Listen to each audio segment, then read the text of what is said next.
Now from the Northeast Georgia Health System studio in downtown Gainesville, here's Martha Zoller on AM 550 and FM 102.9 WDUN. Always here, always local.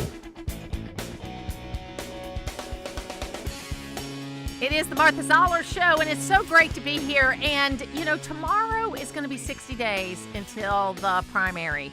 And Caleb and I, Caleb does the Drive at 5, Caleb Hutchins, he and I are going to be laying out the candidate interviews that we're going to be doing between now and the primary. But today I've got the opportunity to talk to someone who is running for district attorney. And Shiv Sachdeva is with us today. And he has worked in the district attorney's office for a number of years. And now he's stepping out and running. Shiv, welcome to the program. Thank you, Martha. I appreciate you having me. So, first of all, tell folks a little bit about you. Okay. As you said, my name is Shiv Sachdeva. I've been at the DA's office, or had been at the DA's office since 2008 here in Hall County. So, been a prosecutor for 20 years. Been a prosecutor specifically in Hall and Dawson counties, which is our circuit, the Northeastern Judicial Circuit, for the past 18 years. I went to UGA for undergrad, went to UGA Law School, so I'm a double dog. Have been a lifelong prosecutor. That's what I've done. I'm a prosecutor. And tell us about coming to Gainesville. Where were you beforehand, and then how long have you lived in Gainesville? Or lived in the area? Yes, I started working in Gainesville in July of 2008. I graduated from UGA in 2006. I was in Columbus for a couple of years at the DA's office over there. I actually interned with the DA's office in Athens while I was at UGA.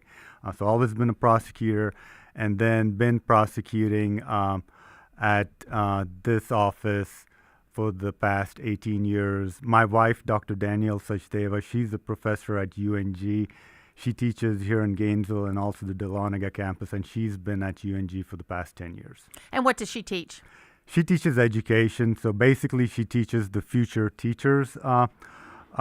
And these teachers go out all over the country, not just the state of Georgia, but she teaches undergrad students as well as PhD students who want to be teachers. So what made you decide, after a career of being a prosecutor, to take the plunge and run for district attorney? Well, I'll tell you this, Martha. The first thing I want everybody to know is I'm not a politician. I'm doing this because I think we need a change. I believe we need a change. Lee Dare has been the DA in the circuit for the past 20 years. He hasn't had any opposition for the past 20 years. And the fact is, in my opinion, since I've worked closely with him, I've been one of his senior prosecutors. I've prosecuted and tried the most serious cases the last 2 decades here in Hall County. In my opinion, Lee has been pretty much semi-retired for more than a decade. Everybody within the system knows that. The judges, the lawyers, law enforcement, they know that. Lee hasn't tried a case in more than 10 years. I'm running because I think the people of Hall and Dawson County deserve more. Because at the end of the day, one of the questions I get asked is, like you said, why are you running against your former boss, against the incumbent? Isn't that challenging? Isn't that difficult? It may be challenging, but it is the right thing to do. The fact is, it's easy not to take on the challenge. It would have been easy for me to stay at the DA's office, cash in that paycheck, and let Lee live in semi-retirement. But that's not right. That's not what the taxpayers deserve. I serve the public. That's why I went into prosecution. I do not serve the DA. My job is to serve the public, and people who don't run against the incumbent, even though they know that he isn't doing what he's supposed to do, they're misguided. There's some sort of misguided loyalty, because everybody who's in public service here serves the public. They don't serve the position, and that's why I'm running for district attorney, because this county, this circuit, this includes Dawson and Hall County, deserves a DA who's active, deserves the DA who earns the taxpayer's check. So I guess you have a philosophy that you're going to implement if you're district attorney about how cases should be run and how the office should be run. So just give us kind of what your philosophy is if you're elected to district attorney.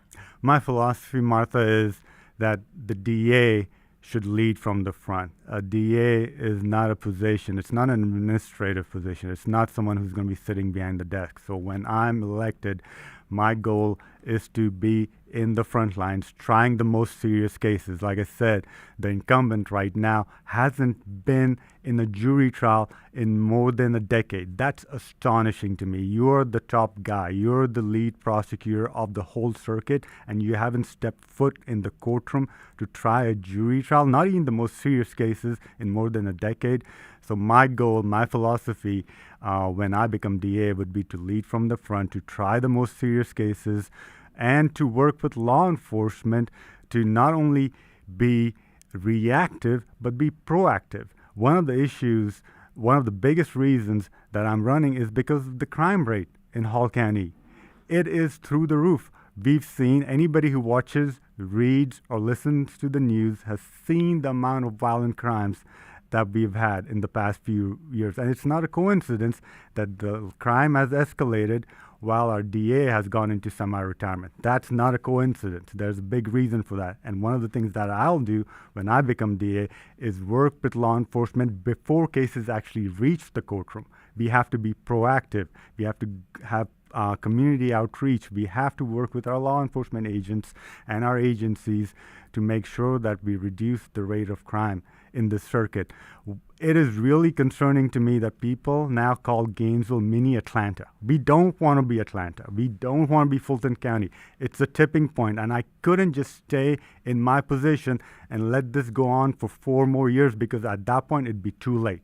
It is already at a critical point where we are at. Drug trafficking, murders, violent crimes, it is at an all-time high in Hall County. And something needs to be done, and that's why I'm running. And so you say the district attorney works with law enforcement. So how does that work? Because I think a lot of people, what they know about a district attorney's office is what they see on television. I mean, Sure. and my husband and I are just as guilty of watching true crime at night. We love them. People love watching that kind of thing. What should the relationship be like, in your opinion? The relationship with law enforcement should be where law enforcement will call up the DA's office immediately when there's a major crime. It's not, hey, law enforcement comes in when the case has reached the DA's office, when someone's been arrested. Law enforcement, the relationship should be so strong with the DA's office that if there's a major crime like a homicide, law enforcement calls up the DA's office and says, hey, district attorney, we've just had a homicide. We have questions about the appropriate charges, how to investigate this case, how to handle the situation. Can you come down here and help us deal with this situation, or can you at least answer our questions on the phone? That's the relationship we need to have with law enforcement. Right now, the DA's office does not have that relationship. I think the DA's office's relationship with law enforcement, whether it's the Gainesville Police Department or the Sheriff's Office or all the other agencies that we work with, is at an all-time low. They don't trust the district attorney. You know why? Because he has no credibility. Why doesn't he have credibility? Because he's not in the courtroom, showing that he can still get the job done. And if you can't show our law enforcement brothers and sisters that you can get the job done, they don't trust you.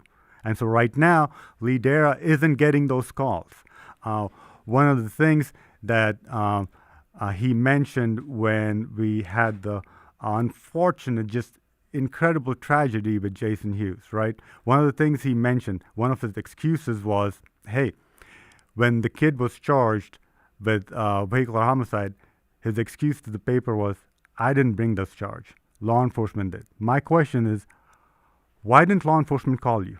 That shows you the relationship they have with the DA's office. You've been district attorney for 20 years, and when you get that kind of situation where there are clearly questions, a loved member of the community has passed away, there are kids involved, clearly it's a situation where law enforcement needs guidance. He wasn't available. And he uses that as an excuse to throw law enforcement under the bus rather than thinking about why don't I have the relationship with law enforcement for them to call me and ask me, what's the appropriate charge? Once again, that's an example of the DA's office being reactive. And then weeks later, when all of these families have been traumatized, he decides to dismiss the charge. Well, if he had a better relationship with law enforcement, maybe those charges wouldn't have been brought in the first place because they would have reached out to him. And that's a perfect example of what I will change. We'll have a much stronger relationship with law enforcement. We won't be reactive, we will be proactive. We're talking to Shiv Sachdeva today. He is running for district attorney. We're going to take a break, and when we come back, we'll talk more with him. We will be having District Attorney Lee Dara on Monday, so we will continue to have all the candidates on. We'll be back. It's knowledge you won't find anywhere else. If you walk out of your home on a July day and you can see your breath, you probably didn't brush. It's Mornings on Main Street with Bill Main. Weekdays on North Georgia's News Talk, WDUN. You already know Gainesville Mechanical for their award-winning HVAC service, but did you know they handle plumbing too? Because plumbing problems never happen at a good time, you need a trusted, experienced team there when they do. From small leaks to major repairs, Gainesville Mechanical is here for you with 24/7 no overtime rates through their Customer Assurance Maintenance Plan.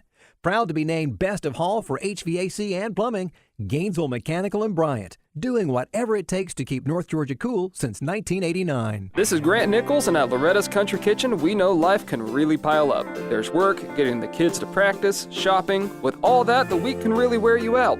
The last thing you want to do is spend Saturday in the kitchen. Not to worry, we have you covered with Saturday lunch at Loretta's. That's right, not only are we open for breakfast on Saturdays, we're also serving up lunch from 11 a.m. till 2 p.m. Give your kitchen and your family a break with Saturday lunch at Loretta's Country Kitchen, Mundy Mow Road, Oakwood, where it's all good. March is here, Georgia, and that means it's time to bring your lawn back to life. Get over to Howard Brothers and find your Walker mower to make that happen. Designed for complete control and a beautiful finish to the lawn, Walker makes spring work feel effortless. From the pros to homeowners, you can take pride in the work your Walker mower does. So, ready to upgrade your cut? Head to Howard Brothers and experience the Walker difference for yourself. Pizza's here. Oh, great. I'd love some, but I'm worried about my stomach issues. If you're worried about having diarrhea, gas, bloating, stomach pain, or loose, oily stools, it may not just be stomach issues. It could be a condition called exocrine pancreatic insufficiency, or EPI. With EPI, the pancreas doesn't release enough enzymes to break down food, but EPI is manageable. Use the symptom checker on identifyepi.com and talk to your doctor. That's identifyepi.com. Sponsored by AbbVie. Honey, that flu keeping you up? Did you take NyQuil Intense Flu? Nah, I got this. Okay, I don't got this. Yeah, you need NyQuil Intense Flu. Undo your flu with NyQuil Intense Flu. NyQuil Intense Flu provides powerful relief of your flu symptoms so you can sleep. You do got this. NyQuil Intense Flu. The nighttime sniffling, aching fever. Best sleep with the flu medicine. Use as directed. Keep out of reach of children. Always here, always local. From the Access WDUN Hardy Chevrolet Newsroom, a luxury hotel and resort is approved by the Gainesville City Council for the Ivy Road area. Details at Access WDUN and coming up on North Georgia's News Talk. It's the Martha Zoller Show, presented by Gainesville Mechanical. From the Northeast Georgia Health System studio in downtown Gainesville on AM 550 and FM 102.9 WDUN. It is the Martha Zoller Show, and we're talking to Shiv Sachdeva. He's the former assistant district attorney for Hall County.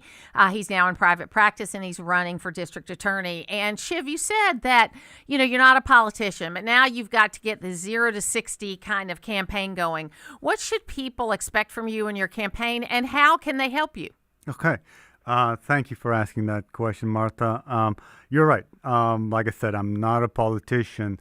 I'm a prosecutor, and the DA's position requires a prosecutor, not a politician. And I think the people want that.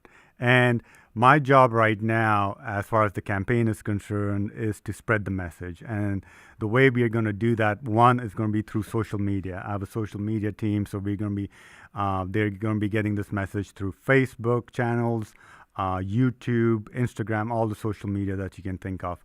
We're obviously going to do the traditional things. We're going to be sending out mailings to all the Republican base, the people that we know vote in the primaries, who are active, who don't just vote in the general election, people who are actually engaged. So we're going to be reaching out to them with the traditional means, the signs. You'll see the signs on the roadway, things of that nature.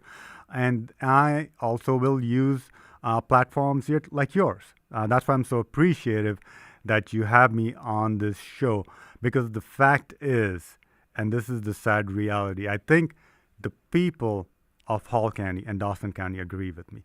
I think the people don't want a career politician. They want an actual prosecutor in the DA's position.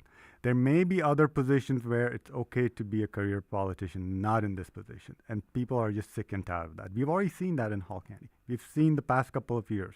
People are sick and tired of that. People want change. People are done with career politicians who are just there to cash the taxpayer's check and not do anything. And people want change. And my responsibility right now is I want them to know what's happening. It's to spread the message, and that's going to be through social media channels and some more traditional means, like sending out mailings. And my website is going to be up by the end of the week. It's voteshiv.org. My first name is Shiv, S-H-I-V, so voteshiv.org. People can get on there. They'll get a whole bunch more information on there, and they'll have means to help with the campaign, whether it's through donations or volunteering, with going door to door to spread the message. Having said that, I want people to know that I'm not a career politician, which means I'm not just asking people to do, I'm doing it myself. I have put my career on the line for this because I believe in this. I had a 20-year job as a prosecutor. I put that career on the line for this. I'm taking a substantial risk. And I'm not just asking people to fund the campaign. I am funding the campaign myself. I'm going to be using my retirement funds to do that. Very few people do that. And you know why? Because I truly believe in this campaign. I'm not just going to talk the talk. I'm going to walk the walk. I'm not going to ask people to do stuff that I'm not doing myself. And the other thing that I'm counting on, I'm hoping that people will see the risk that I'm taking, the courage that I'm showing, and that inspires them to speak up. Because, Martha, everybody in the court system right now knows what I'm saying is true. Everybody knows that Lee Dara hasn't been active for years now, that he should have probably retired years ago. Everybody knows that he does not have 4 more years. You know, it is funny because I think in these judicial, and I'm going to call them judicial races, like whether it's for a judgeship or a district attorney or something like that, the challenge always is that if you do oppose somebody, and I love opposition in primaries. My candidate friends like to throw things at me when I say that, but it's good for the process that even if the incumbent ends up winning, for the incumbent to have to defend themselves and to answer questions is good for the process. Now, I'm assuming there's not a Democrat that's qualified in the fall or has a Democrat qualified in the fall. That's correct. No Democrat. So this election is going to be decided in this primary. That's exactly and that's right. important. And in these judiciary races is what I'm calling them, district attorney and judges. A lot of good lawyers don't run because of the risk that Shiv is taking right now. Because if you run, you know, you're going to lose business, or you're going to have to quit your job, or you're going to have to run against somebody that you're going to be in court with. And there's a risk involved in that because if you lose, then you're going to deal with that problem. So this is a challenge, folks. I've always said we have de facto competition in these races because usually once someone gets elected, and this is not a criticism of Lee. What it is saying that after that, almost nobody ever runs against you because they're afraid of what the risk is to their own career. That is exactly right, Martha, and I appreciate you educating your listeners about that. That's exactly right. And I'm hoping that others will be inspired because the fact is lawyers, judges, law enforcement, they all know that Lee is semi-retired. They'll all speak about it behind closed doors. But that's not helpful because the public needs to know. And they can convey it. But either they're too scared to do it because of the risks that you've just mentioned, or some misguided notion about loyalty and friendship to Lee. But once again, these are public servants. Your loyalty, their loyalty should be to the public. They're not here to serve Lee Dara or the incumbent. They're here to serve the public. And if they know that Lee isn't being active, he's not showing up to meetings, he's basically semi-retired, it is their responsibility and obligation to convey that to the public if they're true public servants. They can't think about, hey, the first thing that they think about shouldn't be, how's this going to affect me? It should be, does the public need to know the truth? And the answer is yes. So I'm hopeful that me taking this risk on, and their risk will be minor compared to what I'm putting on the line. My financial future, my career, I'm putting everything on the line because I truly believe that Lee needs to step down. I'm hopeful that people, the judges, the attorneys will either urge Lee to step down because they know that he's not been a real DA for the past decade almost, or they'll come out publicly and let the public know. Just as a small example, but this is huge to convey this point, this is no different than, you remember the last big national presidential debate where Biden was involved? Yes. The whole world saw how he wasn't fit to run. That's when he finally decided to step down. Lee is in that position. The people in the know that he is not fit at all. Voting for Lee would be voting for having no DA for the next 4 years because there'll be no one running that ship. And people don't know that, but people who have influence, the judges, the lawyers, law enforcement, I hope they speak out because the people deserve to know that Lee is in no position to run that office. So what kind of response have you gotten from the people you work with? The people that I used to work with, some of them are supportive and a lot of them are just too scared, right? Think about their position. Lee directly controls their jobs. They have a more tenuous position than the others involved in our system. Absolutely. Shiv Sachdeva, thank you so much for being with us today. Give us that website again and how people can help you. Yes, thank you, Martha. The website is vote, V-O-T-E, Shiv, SHIV.org. It should be up by the end of the week. Please go on there. Donate if you can. If you can volunteer, please do so. There'll be a message board on there. You can send me messages. You can contact me through the website. We're doing the right thing. I know the people want change, so I appreciate all your help. Thank you so much for being with us today. We'll take a break.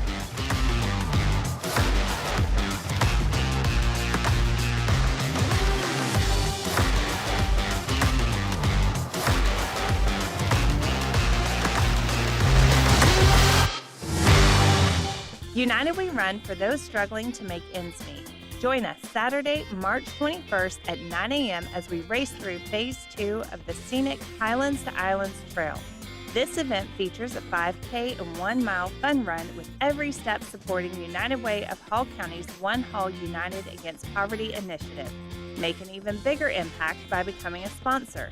For more information and to register, log on to unitedwayhallcounty.org/race. Attention, Antifa, human traffickers, cartels, and woke DAs. With Chris Carr as governor, you won't stand a chance. I'm Chris Carr. In Georgia, we will prosecute you. It's easy for politicians to talk tough, but I'm the only Republican who put gangs, human traffickers, and Antifa behind bars. I even fought Obama, Biden, and Abrams in court and won. If you're attacking our police or our freedoms, I'll be your worst nightmare. Chris Carr doesn't just talk tough. Carr had the courage, brought the cases, and locked up the criminals. He has more than 120 gang convictions. Over 200 human trafficking victims have been rescued and seized enough fentanyl to kill 3.5 million Georgians. Carr's taking on the woke left, making crime illegal again. As governor, Chris Carr will keep up the fight and never back down. Chris Carr, governor. Real fights, real wins, real conservative. Paid for by Carr for Georgia. Denny Hamlin wins in Las Vegas, scoring the victory in the Pennzoil 400. This is a whole team effort. I know that the record books will say my name, but I'm really, really proud to be part of this team. Now it's time to dance with the Lady in Black. It's the Goodyear 400 from Darlington. Sunday at 2 on North Georgia's home of NASCAR. WDUN Gainesville, WDUN FM Clarksville, Gainesville. Always here, always local. It's 9:30. Fox News, I'm Therese Crowley. Dismantling Iran's terror network. Israeli strikes take out Iran's intelligence chief who directed sleeper cells targeting Americans like President Trump. A senior Israeli official has told Fox News that Iran's Minister of Intelligence is dead. Esmail Khatib was killed overnight in a precision strike. Khatib oversaw Iran's global intelligence apparatus, including alleged sleeper cells located around the world. Fox's Jonathan Savage. It's all about Homeland Security today in Senate confirmation hearings for Senator Mark Wayne Mullen to lead the agency and take over from Kristi Noem. But Democrats still fighting funding the department over ICE reforms. Something new at Costco: fertility treatments to customers in a partnership with healthcare providers at a steep discount up to 80%. America's listening to Fox News. Always here, always local. From the Access WDUN Hardy Chevrolet newsroom, I'm Steve Winslow, and a home on Montgomery Drive in Hall County currently is involved in a fire. According to eyewitness accounts, this happened just after 7 a.m. While few details have been released, videos sent to Access WDUN taken at the scene showed the home on Montgomery Drive to be completely in flames. As of 9 o'clock, eyewitnesses said that fire was still active. No details regarding the occupants of the home or the condition of the structure from Hall County Fire Rescue officials. Will bring you details as they become available. Georgia Governor Brian Kemp has suspended the sheriff of Hall County for 60 days. More from WDUN's Lawson Smith. Kemp appointed a committee to investigate Hall County Sheriff Gerald Couch earlier this month. That move came after Couch had been arrested in February on DUI and other charges. Those came after he was pulled over by deputies at a location on Leedan Extension in the northwest part of the county. And a luxury hotel and resort is approved by the Gainesville City Council Tuesday night as the project by Capstone Property Group would build a 177-room hotel with several amenities and 7 lakeside cottages on Ivy Road, adjacent to the Crestwind at Lake Lanier neighborhood off of Brownsbridge Road. This decision will be remembered either as one that protected Atlanta or one that changed it forever. One of the residents in the immediate area speaking in opposition before the council last night. More news at Access WDUN. Now here's your Access WDUN weather forecast. Partly cloudy skies. That means some Wednesday sunshine and highs in the mid-50s. Partly cloudy as we get into this evening. Cold, mid-30s by early tomorrow. From the Access WDUN Weather Center, I'm meteorologist Holly Strano. In Sugar Hill, 38 degrees. Incoming, 36 degrees. And in Gainesville, 37. From North Georgia's News Talk, AM 550 and FM 102.9 WDUN. Some car dealers want to sell you a car. At Hardy Chevrolet, we'd rather help you find the vehicle that's right for you. This is Mike Cormier. We call it the Hardy Chevrolet difference. Since you're the one who will be in the driver's seat of that new Chevy, we think you should be in the driver's seat when it comes to making the selection. It's like Charles Hardy always said, we love you and we need you. Together, let's drive. At Hardy Chevrolet, Brownsbridge Road in Gainesville, online at hardychevrolet.com.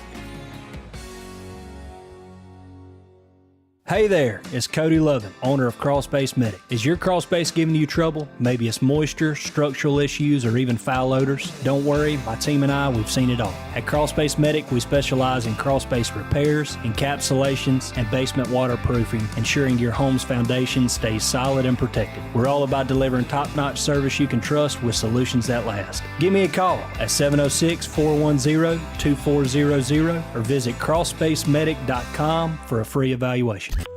Use the Access WDUN Talk and Text line, presented by M&R Rental at 770-535-2911, and be part of the conversation. From the Northeast Georgia Health System studio in downtown Gainesville, it's the Martha Zoller Show on AM 550 and FM 102.9 WDUN. Every Democrat voted against him getting confirmed back initially when he was nominated. But, you know, Joe Kent is an original America Firster, and I mean that of the 1930s variety. He's the America First type that supported Hitler, wanted American isolation. He is a conspiracy theorist. He blames Israel for everything. He's blaming, as you point out, Israel for ISIS killing his wife, who's an American service member, in Syria. That is a classic Assad Russia trope, attacking Israel. And so the anti-Semitism that permeates this letter is stark and direct. And anybody who looks at this letter and says there's a kernel of truth in this should be ashamed of themselves. It is the Martha Zoller Show, and it's so great to be here. That was kind of the big news yesterday, that Joe Kent has left the administration. But, you know, I read the letter too. And, you know, by the time he got to the end of the letter, it's like blame Israel. So I just want to ask the question. You got 14 or 15 million Jews in the world. And yet they, if you believe Joe Kent, are controlling everything. That's just ridiculous. And we need to get back into Realville every single day and talk about these things. Now, sometimes if you're watching me on YouTube, you will see me waving out the window. And the reason why I'm waving out the window is because there's these wonderful kids lined up outside our door getting ready to go find out all about chocolate. Our next door neighbors are at Kilwins, Martha. Yeah, and it know. It is great working right next to them because every day we leave, we smell fresh waffle cones being made. Isn't it? But it's a good thing you and I leave before noon when Exactly. they open up. Exactly. Because I would be, instead of being 80 pounds lighter, I would be, 80 pounds heavier. It would be crazy. But Kilwins, if you're listening, we will be over there one day. When the weather gets warmer, Logan and I are going to work late, and we're going to come over. We're going to go get some ice cream. That's Best right. believe it. Mine is the most chocolate you can get. That's what I want. Me and you both. That's right. Okay, so let's go to the phones now and talk to Joe in Ellijay. Hey, Joe, how you doing? Martha, I'm in Sea Island, and everybody down here is talking about Cuba falling and saying 60 years of communism has led to no power, no nothing in Cuba. And so that ought to really help American conservatism because, that's what happens when you have 60 years of communism. You have no power, you have nothing. That's and right. So That's right. This ought to really be a good thing for your program and anybody who's a capitalist and a conservative. Absolutely. And I tell you what, Marco Rubio has turned out to be the greatest asset, I think, in this administration. And he has done a great job managing things. Joe, thank you so much for being with us today. We also have some text messages that came in. One about the interview that we just did. Thank you, Martha, for this interview with Shiv. I had never heard of him until recently, and his interview was very insightful. I am soon moving back to Hall, and his interview was key. Thanks, as always, for a great show. Patty in Cleveland said that. Then we had Martha Williams, a 60-day suspension be the only punishment? Will a 60-day suspension be the only punishment for Gerald Couch? Please explain how that could happen after being caught driving under the influence. Okay, so I want to be appropriate here in what I'm saying. I consider Gerald Couch a friend, and I want to be clear about that. Also, my husband is the jail doc. We own a business called Correctional Nursing Services. So we are a contract worker for Hall County. So I just want that to always be out there whenever I talk about this. But no, 60-day suspension will not be the only punishment. I think what this allows, as we would want for anyone, is to the legal process to play out. So we need to know what actually will happen with this case, okay? But also, I think that you ought to give somebody the opportunity to get the help that they need, if that's what they need. So I'm not trying to not answer your question, but this is the beginning of the process, not the end of the process.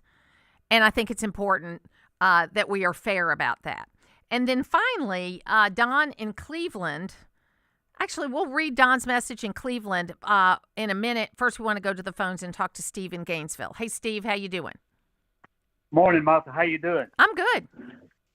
I'm glad you weathered the storm and taking care of yourself because you've got a lot going on, and it's a good thing to understand that to take care of yourself. So you've done the right thing. Thank you. I'm calling about these detention centers. It broke yesterday or the day before that they're padlocking these water meters, and this is just the start of something that should have been. I mean, these warehouses are built for storage, distribution. You could do some vetting and go back and see how they were permitted. Based on occupancy, the number of people that'd be there. If I had to guess, I'm not privy to the way they were permitted. I had nothing to do with it, but they would have been permitted for X number of employees. And I would say probably somewhere around 50 warehouse workers, truck drivers stopping in there to use the restroom, office workers. It'd be mostly storage. But to automatically just to flip them things to thousands of detainees, I don't know how you do that because the biggest problem, you got sewer. You can't just flip a switch and increase the sewer capacity. So I think, and we got one that coming in Hall County too. I think we've got a challenge to try to figure out how these things are going to be serviced, who's going to pay for the upgrade. It's a challenge, and we need as taxpayers, we need to be aware of what was permitted. And you made a good point, Steve. And I'm reaching out to a couple of the county commissioners right now because I'll be honest with you, I don't know enough about how that works. And I think we need to get somebody in here, either one of the county commissioners or one of the planners in here, to find out, one, how is this proposed to them? Because there's a proposal process. What happens? Because here's my thought about it, and you can tell me I'm crazy. I am complete support of what the president is doing, but I think these kinds of centers should not be in urban or semi-urban areas or even big towns like we are. There's plenty of wide open spaces in the United States of America, and I think these kinds of centers should be built in places like that, as opposed to in areas where if there's an escape or something like that people are put in danger. Yeah, sewer's the issue. Yeah, that's a big Water, issue too. Somewhat, but sewer is the issue, because when we build houses, they want to know how many bedrooms. Right. If it's 4 and 5 bedrooms, want 1,500, 1,000. I mean, it's based on people that's going to be using it. And so when you go from a few hundred to thousands and thousands, I don't know how you upgrade it. Yeah, no, I get what you say. I mean, on a much smaller basis, I mean, my husband and I, it's now just the two of us in our house that for 30 years had 8 people living in the house because we had a big family. You know what I mean? So there's a different amount of use that goes on from one area to the other. So I think you've brought up a really good point, Steve. Thank you for your call today. And I reached out to one of the county commissioners, and but sometime in the next couple of weeks, I will get one of them on to talk about what the process is to be able to do this. We also have covered this on Access WDUN, where you can read what's happening with these detention centers. And look, I have no problem in theory of having a detention center. It just seems to me that you would want, if these are criminal people that they're picking up, that you would want them to have in a little more wide open spaces than in a basically urban or ex-urban area. Okay, so Don in Cleveland said, I'd like to bring your attention to the UK government and their unwillingness to work with the U.S. They denied America access to their air bases, and they have gone further, denying America access to a base we share with them in the Indian Ocean. Diego Garcia in the UK wants to turn the island over to the Mauritius. I hope I'm getting that right, a country with ties to China. Senator John Kennedy is speaking out and trying to save the island for use for the American military. That's another thing I need to dig into a little bit more. But I do have some audio from John Kennedy later on in the program. He's not talking about that, but he's talking about other things. But I'll take a look at that. There's a lot going on in the world, folks. I still say we need to control what's in our own backyard before we worry about the rest of the world. But we are making progress in Cuba. We've made progress in Venezuela. We've made progress in Iran. Okay? This war has not gone on for ages and ages. The value of what we are accomplishing is worthwhile. We'll take a break. It's your daily civics lesson. It's mentioned in the Constitution. The feds have final say over it, and immigration is one of those things mentioned in the Constitution. It's the Martha Zoller Show, weekdays at 9 on North Georgia's News Talk, WDUN. 100 grand is what you could win over and over again. You could win big every time. Go play Keno. You make 10 numbers, then Keno picks 20. The more you match, the more you win. Money win 1 time, 2 times, there's no limits. Up to 100 grand every 3.5 minutes. You like winning over and over again? It could happen with Keno. That's right. You could win 100 grand playing at the bar, in the store, or online. And there's a new game starting every 3.5 minutes. So why win big just once? 100 grand is what you could win. Win up to $100,000 every 3.5 minutes. Play Keno from the Georgia Lottery. Play responsibly. Got a scratcher that didn't win? Well, now you can play it once again. That's right. All non-winning scratchers at any price point can be entered to win the Rolling Jackpot. Visit GALottery.com for details and to enter. The Rolling Jackpot. Another way to win from the Georgia Lottery. Tune in to WSB Channel 2 for your official Georgia Lottery drawing and check out the Players Club at GALottery.com. We're talking with Mike Robertson of Oakwood Tire and More. And Mike, I understand you guys have moved.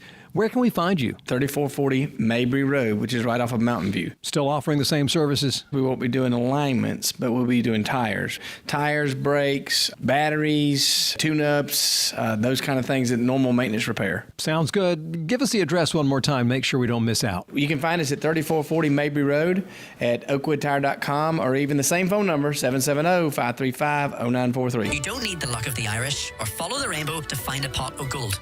Just get to Krause Family Hyundai of Gainesville, where you'll get 115% of book value for your trade. And during our Saving of the Green sales event, discover as low as 0% APR financing on popular models like the 2026 Santa Fe. Plus, you get America's best warranty, a 10-year, 100,000-mile limited powertrain warranty, and Hyundai Assurance. Don't just wear green. Come save green at Krause Family Hyundai on Atlanta Highway, off I-985 in Gainesville, or visit KrauseFamilyHyundai.com for full details. Getting out of bed is easier when you have something to look forward to, especially if that something is a delicious Dairy Queen biscuit. Right now, you can get 2 homemade sausage, egg, and cheese biscuits at Dairy Queen for just $6. We interrupt this commercial to let you know that the Mint Oreo Blizzard is now available at Dairy Queen. We now return you to your regularly scheduled commercial. A new Blizzard flavor and a breakfast special? There's plenty to look forward to at Dairy Queen of Gainesville, Shallowford Road and Green Street, and Frontage Road in Oakwood. Breakfast available only at Gainesville locations. Blizzards available at all 3. Always here, always local. From the Access WDUN Hardy Chevrolet newsroom, a fire fully engulfs a home along Hall County's Montgomery Drive during the early morning hours today. Details at Access WDUN and coming up on North Georgia's News Talk. It's the Martha Zoller Show, presented by Gainesville Mechanical, from the Northeast Georgia Health System studio in downtown Gainesville on AM 550 and FM 102.9 WDUN. The American people do not support voter ID. Mr. President, our Democrat colleagues are fond of bellowing into the TV cameras that photo ID to vote is Jim Crow. They tell us with mock earnestness. Now, I will admit, our Democrat colleagues should be experts in Jim Crow, because it was Democrat politicians who passed the Jim Crow laws. It was Democrat politicians who founded the Ku Klux Klan. It was Democrat politicians for decade after decade who enforced discrimination, separate but equal, poll taxes, and a host of other laws designed to prevent African Americans from voting. But do you know who has rejected their disingenuous claim that photo ID to vote is Jim Crow? The Supreme Court of the United States. Supreme Court of the United States, the state of Indiana, passed photo ID law requiring that you show a photo ID to vote. And a group of left-wing plaintiffs filed litigation challenging that. It is the Martha Zoller Show, and that's Ted Cruz, saying the obvious. They should know about Jim Crow because they're the ones that pass the laws. You can join us on the phones at 770-535-2911. It's just this ridiculous way of people talking and trying to make everything the worst it's ever been. We need more voices like Ted Cruz who will just lay out the facts and do it very calmly. Let's go to the phones now and talk to Tom in Lula. Hey, Tom, how you doing? I'm okay, Martha. Hope you are. Thank you. So 2 things, and I hope you can look into these a little bit more specifically and report back to your listeners. The first one is that they're both having to do with the Manchurian candidate, Barack Hussein Obama. And the first one is, under his administration, a special visa was issued so that all of these Chinese people would come over and download babies and then stay here for 40 days. The facts may not be right, but this is the flavor of it. The details may not be exactly right. And they would download these babies, and they wouldn't keep them here. They'd take them back to China. And the parents of all of these babies were Communist Party people, Communist Party activists, and so they've taken them back to China. And there's like over 1 million of these kids who will be eligible to vote in our elections because they'll be turning 18 by 2030. And there'll be over 1 million of these kids that have never known squat about our country because they've been indoctrinated and semi-educated, indoctrinated by the communist Chinese regime. So that's not good. The second one is we are funding our own enemies, the Taliban, and we continue to do so. It was happening under Bush's, according to, and if you put me back to the call screener when we're done, I'll tell him where he can get this information and check. You can check it out for yourselves. But he funded our enemies on steroids, the Islamists and all that. And we continue to pay the Taliban millions of dollars, tens of millions of dollars every month in places like Afghanistan. So that again, I'm giving you the flavor of it. I may not be totally accurate on some of those facts, but these are things that the American taxpayer is funding. We're funding our enemies. We're funding them in multiple ways with these Chinese voters to be, and funding our ongoing enemies over in the Middle East. It's nuts. Thanks for your call today. I have been reading recently about some of the anchor babies, the kind of plan that, they have had related to concierge deliveries that are happening related to Chinese immigrants.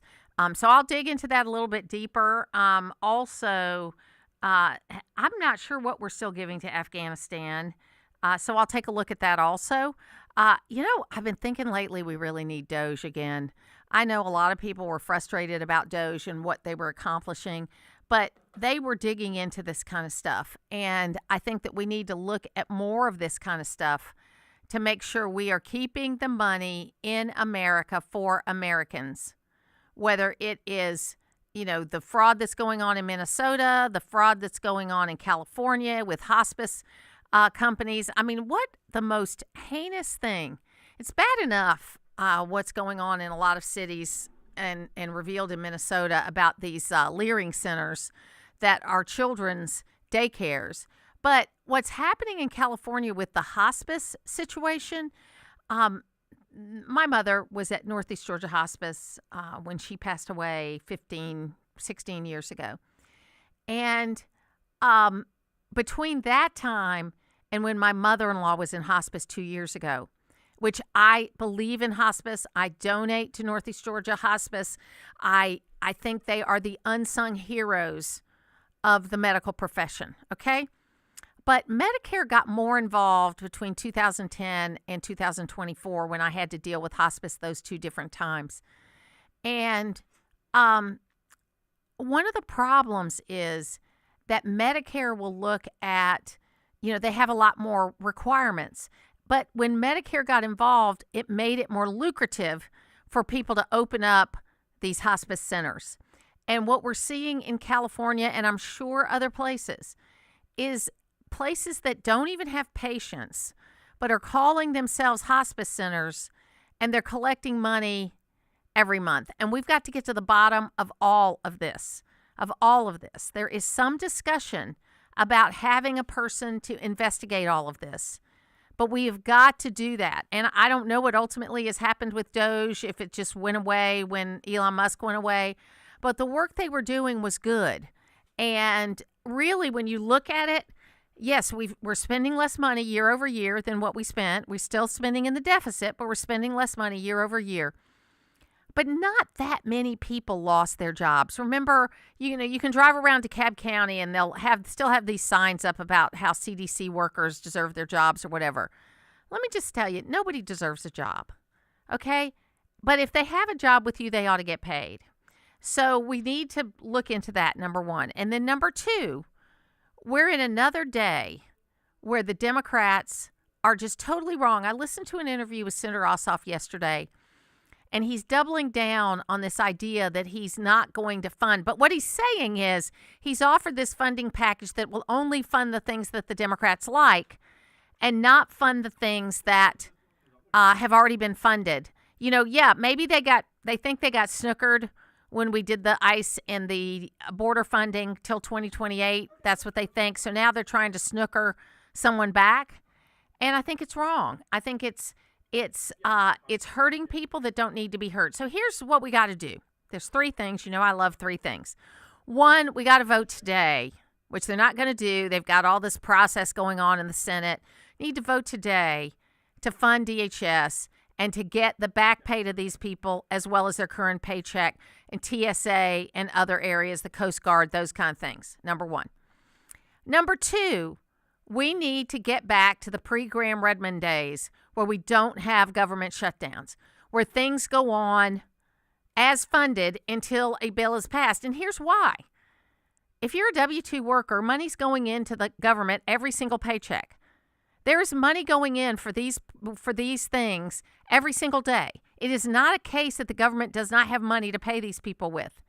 And if they are working for the government, they ought to get paid.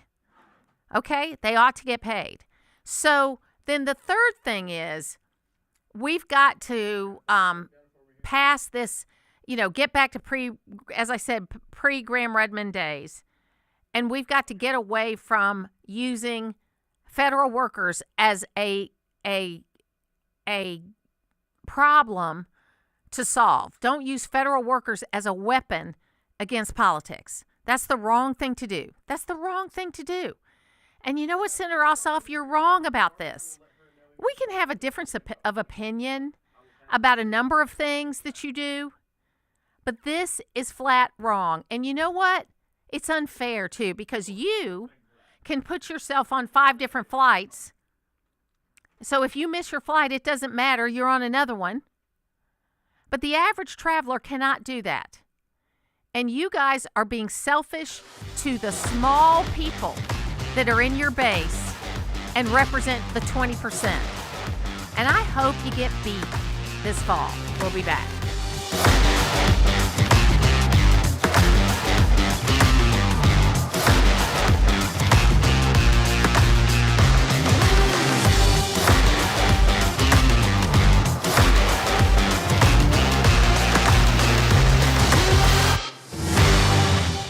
Rise and shine with M&R Equipment and Rental. Your project success is our first job of the day. Whether it's landscaping, construction, or home renovation, we've got your back with our wide range of high-quality tools and equipment. We make starting your day easy. Simply pick your tool, choose your rental period, and get down to business. No job is too big or small. From saws to skid steers, we've got you covered and at prices that won't break your budget. Visit us at mnrrental.com. We're here to help you build a brighter tomorrow. Why'd I go to the doctor? Working on the farm, my heart kept skipping a beat. I didn't think much of it, but my daughters made me get checked out. Turns out I have atrial fibrillation, which increases the risk of stroke about 5 times. Symptoms like irregular heartbeat, heart racing, chest pain, shortness of breath, fatigue, or lightheadedness can come and go. But if it's AFib, the risk of stroke remains. If you have symptoms, contact a doctor. I'm so glad I did. Visit notimetowait.com. Sponsored by Bristol-Myers Squibb and Pfizer. I know that hiring can be challenging. You need someone to match your role perfectly. Well, now you can meet them fast on ZipRecruiter. Build your team, build it sooner. Meet your match on ZipRecruiter. Just head to ZipRecruiter.com/free right now to try it for free. That's ZipRecruiter.com/free. Meet your match on ZipRecruiter. WDUN Gainesville, WDUN FM Clarksville, Gainesville. Always here, always local. It's 10 o'clock. It's now a 19th day of the epic fury targeting Iran. I'm Dave Anthony, Fox News, and White House Press Secretary Caroline Leavitt tells Fox. We've now actually struck more than 7,800 targets. More than 120 Iranian naval ships are at the bottom of the ocean, have been sunk. Fox's Lucas Tomlinson reports from Dubai. U.S. Central Command announcing its efforts to help reopen the Strait of Hormuz. U.S. jets dropping these massive, multiple GBU-72 bunker-busting, 5,000-pound deep penetrator bombs on reinforced Iranian missile sites along Iran's coastline. And Israel keeps attacking as well, killing a third senior Iran leader in 2 days. The Minister of Intelligence in Iran's been retaliating by launching more missiles into Israel, killing 2 civilians. Iran also attacked a natural gas facility in Qatar. Oil prices have been rising this morning. Stocks have been falling after an unexpected rise in wholesale inflation last month, a check of prices before the Iran conflict. And now to the Senate. We have to get DHS funded. We have to. That's Mark Wayne Mullen at the start of his confirmation hearing. He's a Republican senator and also the nominee to take over as the Homeland Security Secretary. We have to set the partisan side down.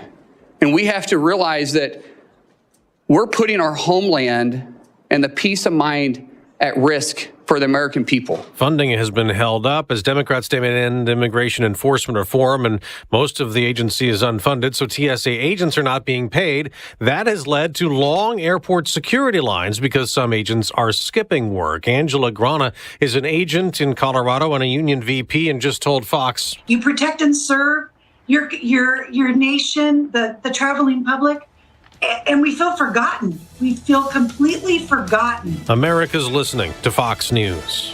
Always here, always local. WDUN. From the Access WDUN Hardy Chevrolet Newsroom, I'm Hamilton Keener.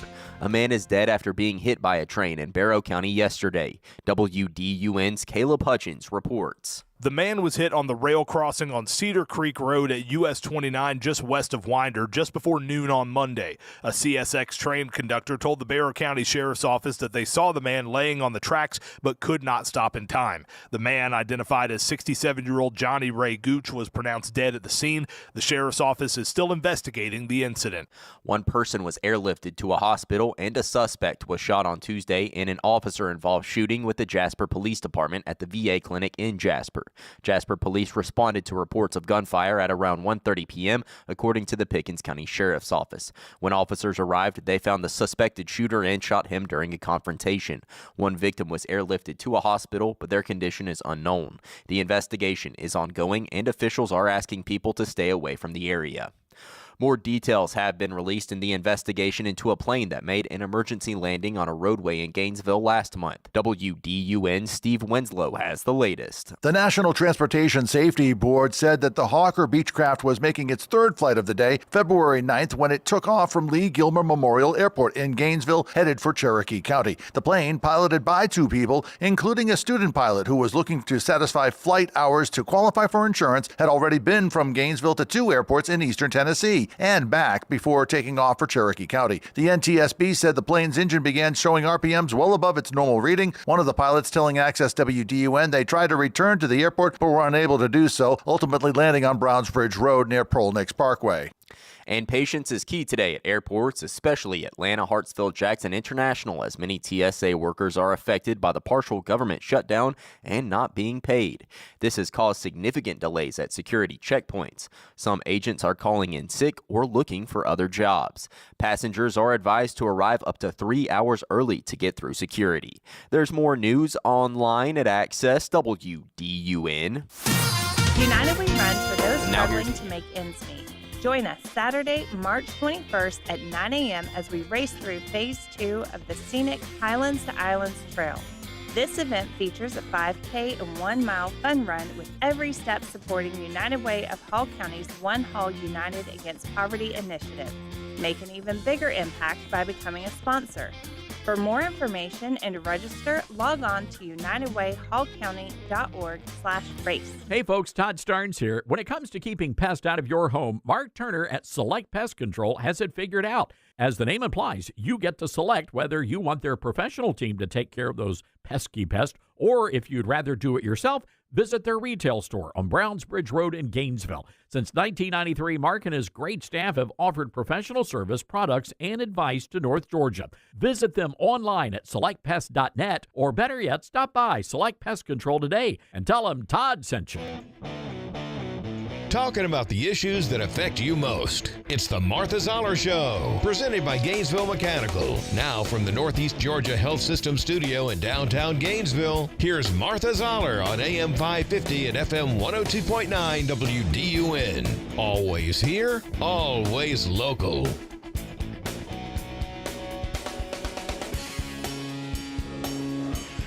This would be motion to pass SB 214 LC 474253S as amended by the committee.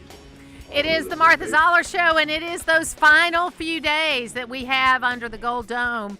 April 2nd, I believe, is Sine Die. We've already got Speaker Burns scheduled for that day to have him on to talk about what his goals are for this Sine Die for him. Sine Die means kind of the end is what it means. It's the last day of the session. But Tony West is here with us today from Americans for Prosperity. And boy, Tony, has this been a big week for you guys? You dropped this big ad against John Ossoff, which had a good buy all over the state. But you've also had some legislative wins. Tell us about it. Hey, good morning, Martha. Yeah, we launched a new digital ad campaign that's going to show up online and on television, holding Senators Ossoff and Warnock accountable for refusing to support legislation to reopen the government and fully fund the Department of Homeland Security. I mean, it's starting to really impact people's lives having DHS shut down. TSA workers are calling in sick. They're not showing up. And I actually just saw a headline saying if this gets any worse, some airports might actually have to shut down. You know, it's interesting because prior to Graham Rudman, you had government shutdowns all the time, but you didn't actually shut down. What happened was that the funding just continued at the current levels until you agreed, because the idea was you would agree on something.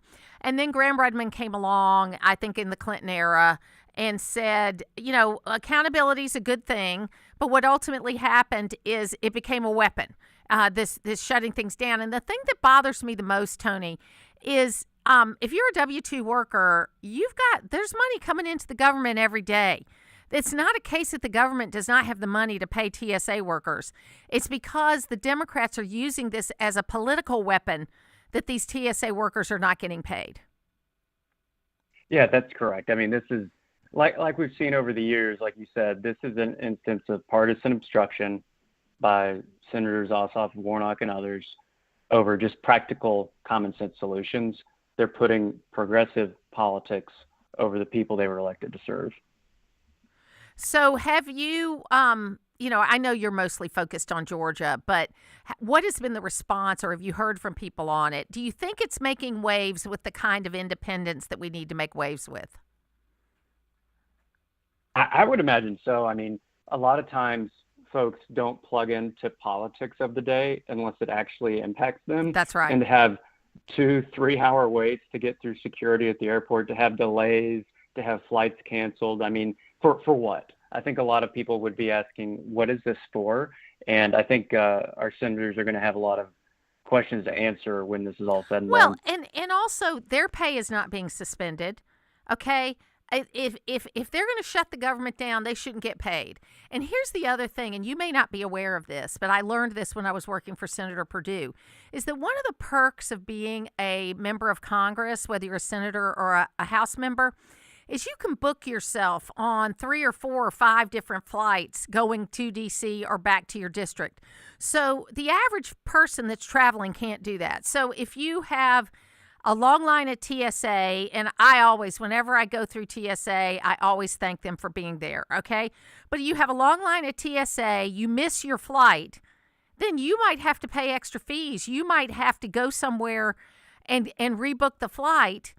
But yet your congressman and your senator, their staff can book them on 3 or 4 or 5 different flights, so they never miss a flight. I actually did not know that, but that doesn't surprise me that they have that benefit that the rest of us don't. Yeah, it's terrible. So, getting back under the Gold Dome, I know that there's a lot of racing going on right now. What are the biggest things you're working on for the rest of the session? Yeah, yesterday I spoke in Senate Finance Committee in support of the House's property tax reform bill, and it certainly seems like the chambers are starting to get on the same page. It's actually going to be in committee again this afternoon to pass out of committee so it can get to rules and to the Senate floor. So that's really a big deal. I mean, that might have been the top issue this session that lawmakers were trying to address, and that was people outraged over their local property taxes rising. And I think these solutions in this bill are going to be long-term and sustainable and actually control the rise of property taxes moving forward, which is honestly all we can ask of our lawmakers is to take a serious look and find real solutions to the problems that ail us. And I want to just give credit to those lawmakers that are working on this, and I feel really good about it making it to the finish line. Now, Tony, one of the things we talk about, is adjusting income tax, adjusting other kinds of taxes. There are other, but somewhere the taxes have to be paid. Do you feel that there's enough education on these bills? Because, the previous property tax bill was a little bit hard to understand. I think that's fair to say. Do you think this will fix those problems?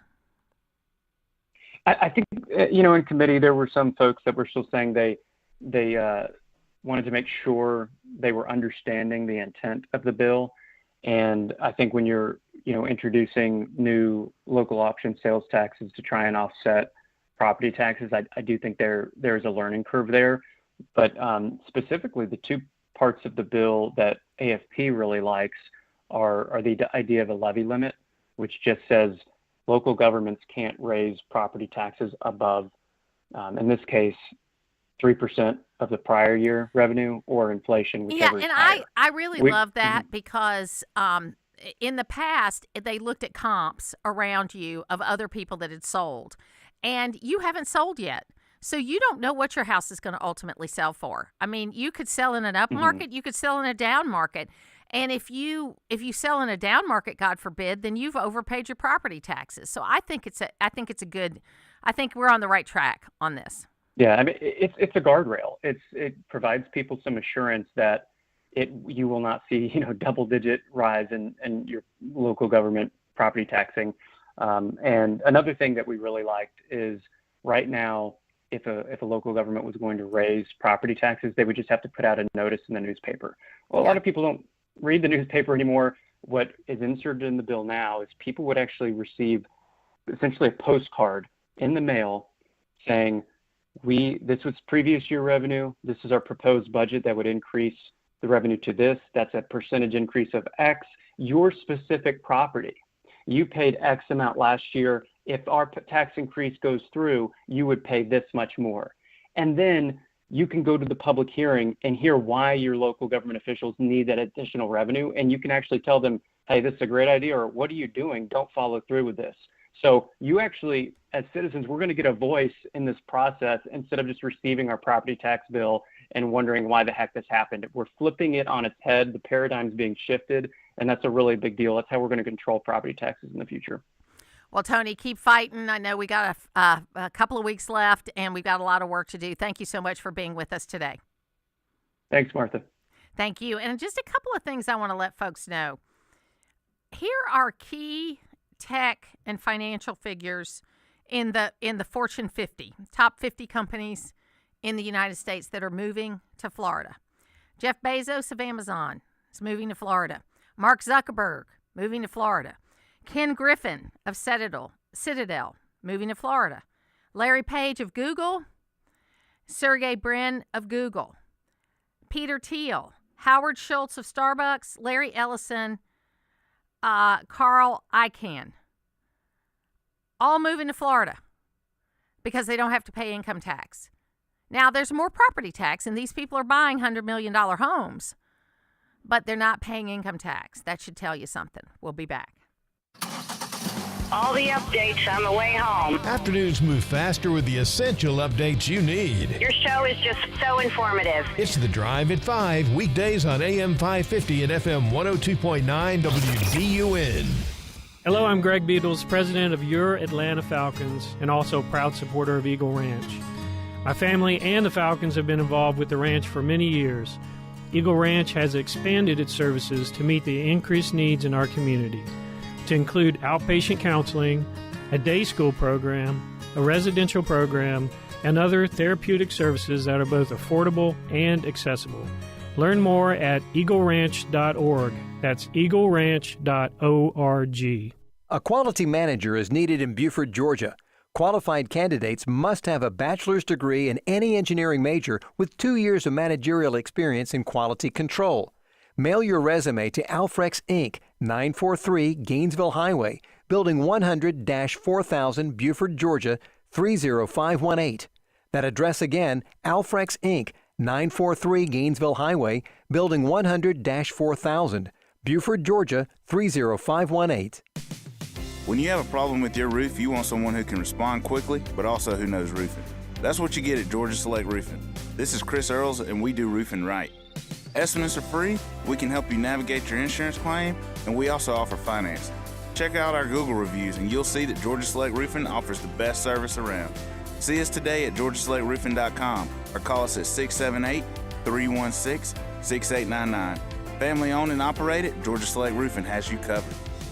They lied, they cheated, and they broke the law. Liberal losers forced illegal migration on hardworking Americans. But conservative businessman Rick Jackson is ready to fight back. I don't care if you're Muslim or Mongolian.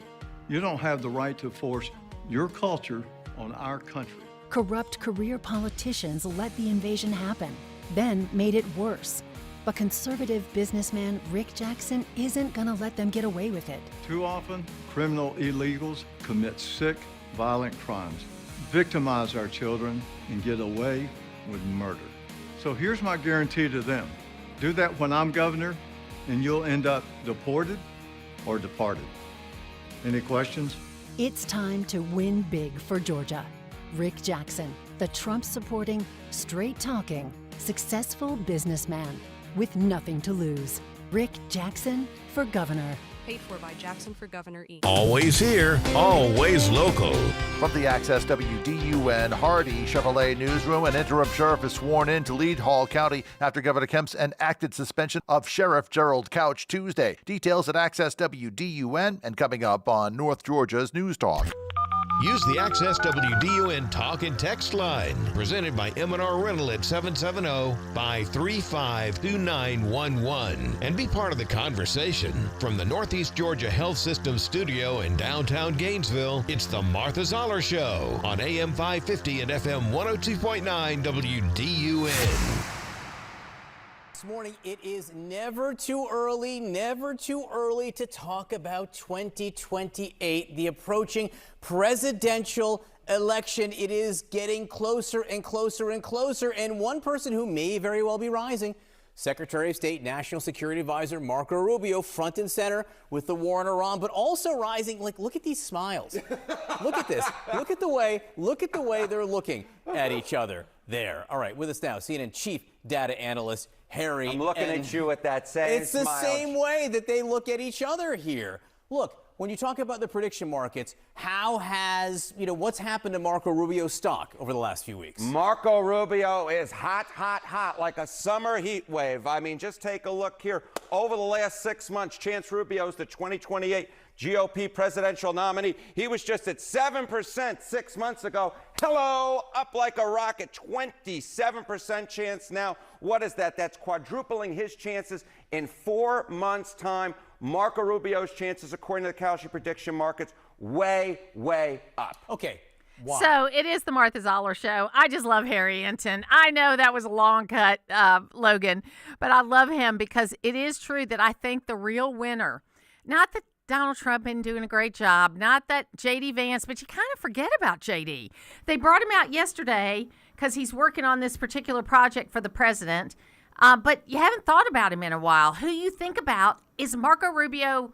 I think, and Scott Bessent are the two people that you think about when you hear news stories about this administration. Well, no, I feel the same way because remember whenever Trump first got elected here recently, we saw J.D. Vance on all the talk. He was making the rounds in the media, but it feels like here recently, it's been kind of cooled off on his side. He hasn't been maybe as out there as much as, like you said, with Rubio or with Scott Bessent, who have been more kind of front and center in terms of the talking points of the day. But for JD, I know he's doing his job as best he can. But like I said, I think some of the shine is kind of went over to the other side with Marco Rubio. I don't think when you look in a mirror and you see a president looking back at you, you don't back away that easily. Okay, Right. I'm not saying JD Vance is out of the picture. I don't agree with that at all. I think it would be a fantastic ticket. The thing is that, with all due respect to JD Vance, who is 40 or 41 years old. Rubio is in his early 50s, and he's just got a little more maturity, I think, than J.D. Vance does. Although I think Vance has done a fine job. We got to get through the midterms, though, and so what we're going to see in the next few months is you're going to see Marco Rubio out campaigning. You're going to see J.D. Vance out campaigning. You're going to see. Have they decided yet whether they're going to have like a mid-term convention? I'm not sure about that. I know they're working on that. They're talking about that. I think that would be good, because you've got to get people to pay attention to these midterms and to get out and vote. And what I want from the midterms, of course, is for Republicans to win. But what I really want is for it to be representative. I don't want a whole group of people to stay home like they did when we elected John Ossoff and Senator Warnock, that a whole group of people stayed home, and then these two senators don't really represent Georgia. And that's what we're seeing in what they are doing right now. So anyway, we got a couple of messages that came in that I want to get to. The first one said, what are the chances that someone on the right can dethrone Ossoff? I really feel that Georgia conservatives have been let down with our current pair of liberal senators. You pick the topic. Also, my wife and I both like what we're seeing with Rick Jackson. There is a lot of buzz locally around his potential. We love his business background. That's Steve in Cleveland. And look, you know that I've been supporting Chris Carr for over a year now. He announced on my show 2 years ago that he was planning on running. I hope that with Brian Robinson, I hope that what might come through is that maybe we don't do these 2-year-long campaign anymore. Maybe the easiest thing that might come through from Rick Jackson.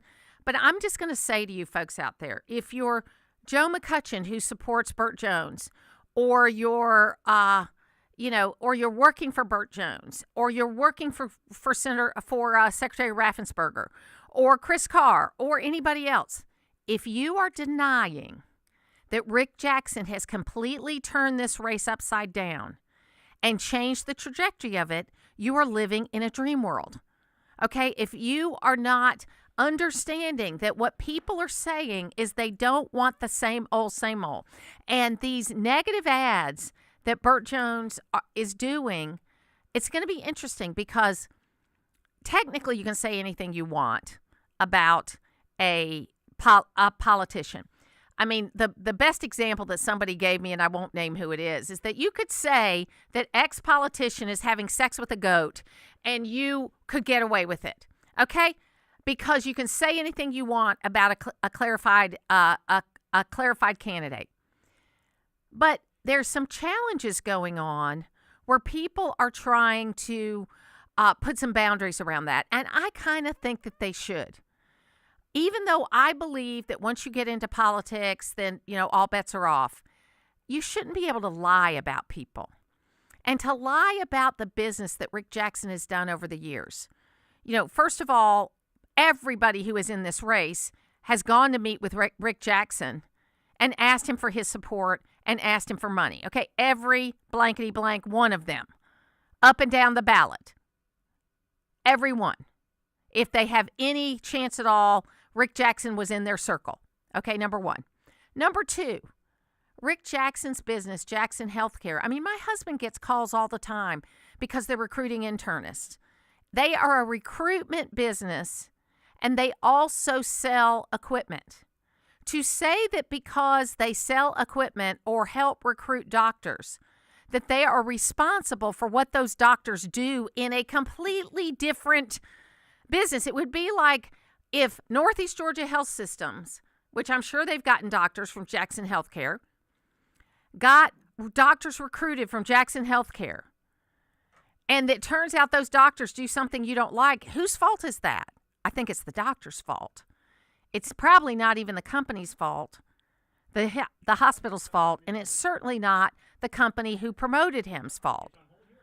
You have to be responsible for what you do. So I don't think this is going to hold up, and I quite frankly think that I'm glad there's going to be some boundaries around this. Todd said, I really never knew that states get money outside of residents, but hearing the federal government matches states' funding in some program or just outright projects, it's infuriating learning most of the funds are washed in fraudulent behavior. I'd like to know how much each state receives compared to California and New York. I'm not going to read the rest of this because I think, it's basically saying the same thing. But here's the thing.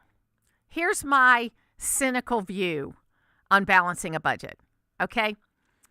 Yes, 49 out of 50 states get praised because they balance the budget every year. It's required. They have a constitutional amendment to do that. But here's the dirty little secret, folks. If our budget, and my friend Bill Crane that'll be on with me next segment will correct me if I've got this wrong number, but we're in the low 30s, 30 billion something, 34 billion in that neighborhood that we are spending for our budget and our baby budget, and you put it all together. In that neighborhood, there is roughly the same amount of money that's off the books, if you will, that comes in from the feds, the matching funds, all this kind of stuff. So the dirty little secret is, I don't know that even in red states, they really want the federal government to balance their budget. Because if they do, there's a very good chance that $30 billion or whatever you're getting from the feds might end up being $15 billion or $10 billion. Because some of it's going to be lost. Now, the hearing for Markwayne Mullin has started today, and I'm going to try to find this audio to play because it's pretty amazing what Rand Paul is trying to do to Markwayne Mullin right now. Clearly, these two do not get along, and they're on the same team. But it's pretty interesting to watch that, especially that clip with Sean, what was his last name? He was the head of the Teamsters Union, where they challenged each other to go out back and fight. He's playing that as part of his opening statements related to Markwayne Mullin. So this is going to be a very interesting thing. Now, I know Markwayne Mullin. I've interviewed him several times when I had a radio show in Tulsa, Oklahoma, when I worked for Cox Media. So I interviewed him when he was first running for Congress. I think he's a good man. I think he'd be great at this job. Doesn't worry me at all that he's not a college graduate, because when you hear his story that his father had a stroke and he had to take over the family business, he had to drop out of school and take over the family business, and he tripled the size of the family business, I think he had all the training he needed. We'll be back on the Martha Zoller Show.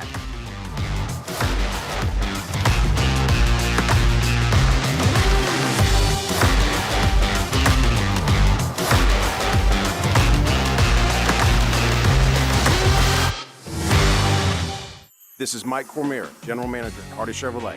Some folks think that the automobile business is just about selling cars. At Hardy, we know it's more than just that. For us, it's about helping that young driver with their first car and helping that growing family that needs a bigger car. It's about relationships. It's about family. Drop by for a visit and you'll understand what Charles Hardy always said. We love you and we need you. Together, let's drive. At Hardy Chevrolet, Browns Bridge Road in Gainesville, online at hardychevrolet.com. Hear that? That's Mike. He took ZQL Pure Z's, so now he's sleeping soundly on a Sunday night. ZQL Pure Z's are fast-acting melatonin gummies with a complementary botanical blend to help Mike get the sleep he needs to wake up refreshed and ready to conquer Monday. Let's do this Monday. ZQL Pure Z's, just for sleep. Really great sleep. These statements have not been evaluated by the Food and Drug Administration. These products are not intended to diagnose, treat, cure, or prevent any disease. Use as directed. I move mountains for a living. Literally. That means I don't carry hand lotion, and when it comes to serious heartburn, I don't mess around with anything but Rolaids. Rolaids' dual-active formula has calcium carbonate and magnesium hydroxide that relieves heartburn fast. Yeah, you heard right. 2 actives for that powerful relief. And the best part? The roll fits right here in my pocket, so I can get back to moving mountains. Rolade spells powerful relief. Read each label. Use as directed. Keep out of reach of children. Get breaking news fast. Sign up at accesswdun.com for breaking news alerts via text. Log on to accesswdun.com for details and to sign up. You can also sign up to receive local weather and sports alerts. Get the news first with breaking news text alerts from Access WDUN and North Georgia's News Talk. WDUN Gainesville, WDUN FM Clarksville, Gainesville. Always here, always local. It's 10:30.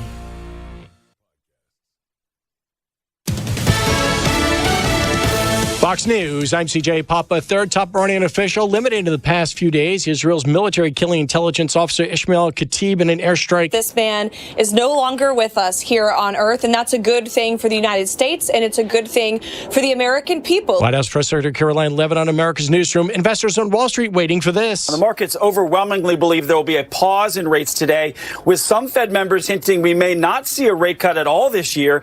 The dot plot projections overall show Fed Reserve members believe there might be one cut this year. Fox Business Edward Lawrence at the White House confirmation hearing for Oklahoma Senator Mark Wayne Mullen to become the next DHS secretary. We have to set the partisan side down. Yeah, he's talking about funding the department. It's still shut down. America's listening to Fox News.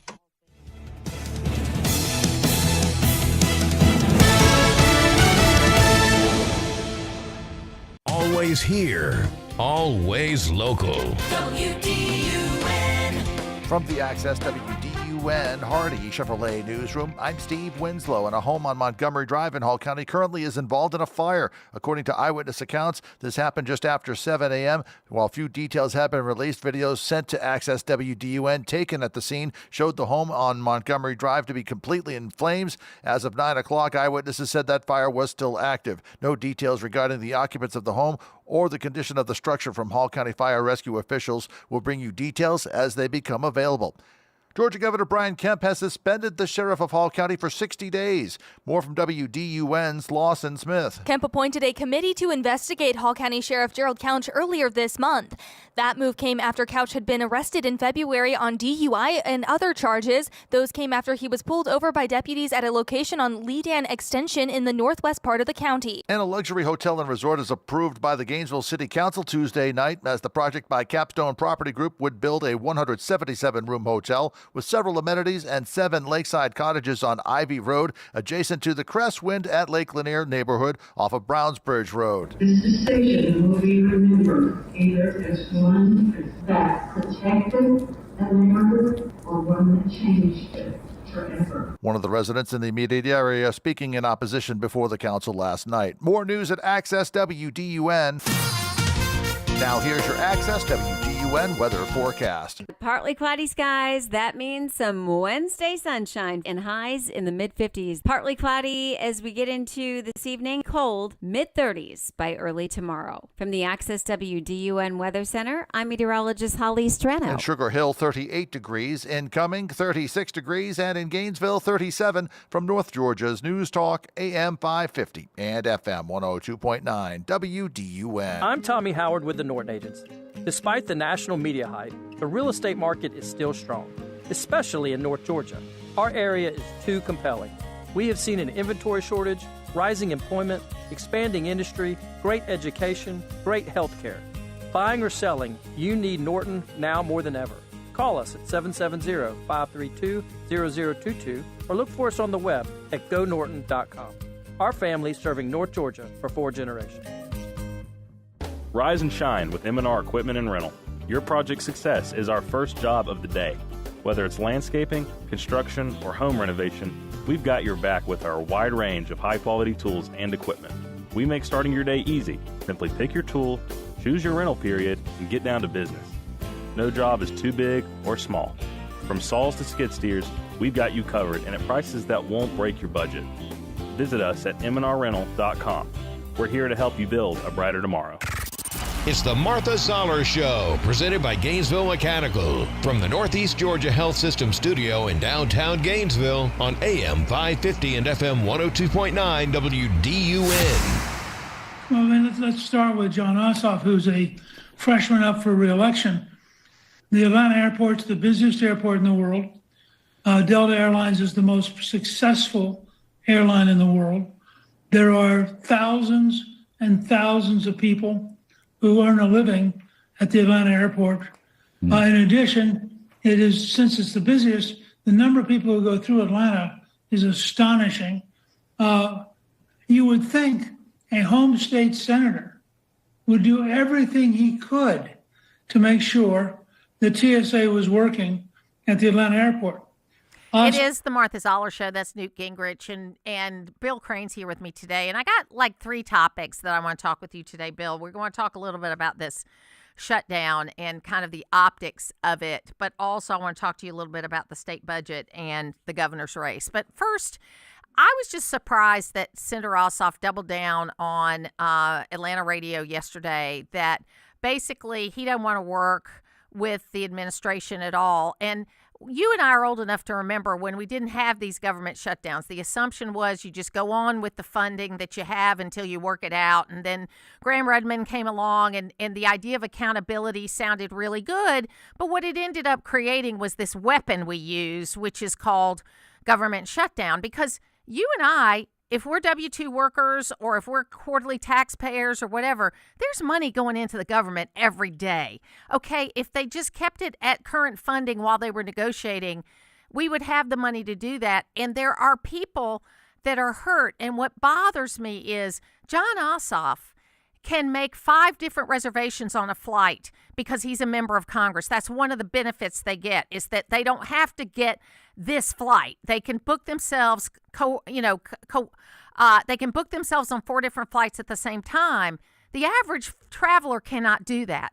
And I just think it's tone deaf that he is continuing to pick his base over most Georgians.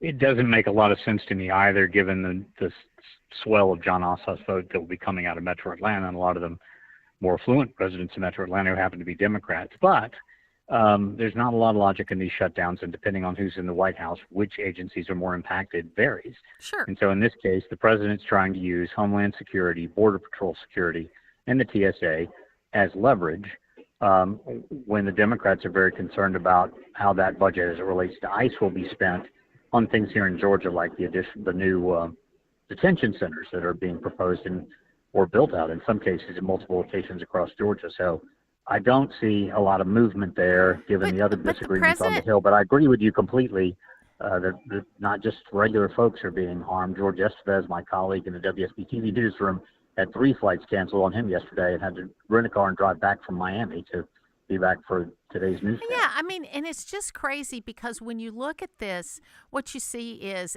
that it's regular people that are getting hurt by this. And the White House did come forward with the way it's supposed to work. They put forward a proposal yesterday. Hey, we'll give you X and Y. Let's come to the table and talk. And the Democrats have basically said, no, we think we're winning this. I think everybody looks at snap polls too much these days and tries to govern based on if they think they're winning or losing a particular battle, and have lost sight of the pain and suffering of the American people in the middle. And it's not just this shutdown. It's happened on multiple issues and prior shutdowns. It's, as you said, with a continuing resolution in place and revenue still coming into the government, when you have particularly essential employees, people who handle national security matters, they're still there. You cannot go without pay indefinitely. And the TSA workers in particular, having lost 2 pay periods, are now looking for other work and doing moonlighting jobs and calling in sick. And that's only going to accelerate, as it has happened before with air traffic controllers in similar shutdowns. So I don't think anyone can deny that the entry of Rick Jackson into the governor's race has kind of turned everything upside down. And I kind of like that he's challenging some of these negative ads, because I know technically you can say anything you want to say about a political candidate, but I kind of like the idea that there's some places where this is being challenged around the country, not just here, to put some boundaries on that. That there are, even if you're talking about a politician, you shouldn't be able to lie about them or lie about their businesses. Yeah, I mean, the free speech is there, and free speech against public figures is even stronger. But when you know you're saying a falsehood, when you know you're lying, or there's malice and intent in the lie, that's where we'll see where these courts will rule. I had the opportunity to meet and spend some time with Mr. Jackson last Monday. I know you've known him for a while. I was impressed, and I can certainly see when the debates roll around that a lot of people are still only seeing the TV commercials. There's a lot there. I do think he may be too far to the right to do as well in the general election as some of the other Republican candidates, but that's his choice to make as he's running his campaign. Absolutely. And I think it's going to be very interesting to watch. Now, we did get a text message in from somebody who said, negative political advertising is a huge turnoff for me. I will not make any effort getting to know anything more about Burt Jones while preparing for the May election. Thank you, Linda from Gainesville. And I know that consultants think that negative ads work, but nobody ever knows the name of the consultant, Bill. They only know the name of the person that puts the ad. But they also have they do work, but they also have a secondary and sometimes intentional impact, and that is they turn people off. So when you have an election that is largely negative comparative ads, back and forth, back and forth, back and forth, and that's all that you have, voter turnout drops. People get sick of it, and they say they're all crooks, and they don't vote. So there needs to be a mix in any sort of campaign or messaging, and some of that needs to be positive attributes of your candidate. But obviously, Burt Jones right now, who's had kind of looked like he was coasting to the nomination, is having to play defense by playing offense. Yeah, it's interesting. I think that, honestly, I think they're going to continue fighting, Jackson and Jones. I don't think both of them are going to make it into the runoff. I don't think it's going to be a 1-2 kind of thing. One of them might get so bloodied up that they don't make it into the runoff. And I would think agree with you. I think leaves it leaves an opportunity for Carr or Raffensperger. I would agree, because there are independent, non-aligned voters who tend to vote in the Republican primaries, because there are Republicans who voted for Donald Trump who are a little bit disaffected with the president's attack. I think that what we would consider the MAGA base of the party may also not show up in as large numbers in the primaries because Donald Trump is not on the ballot. Right. And his endorsement is not bulletproof anymore.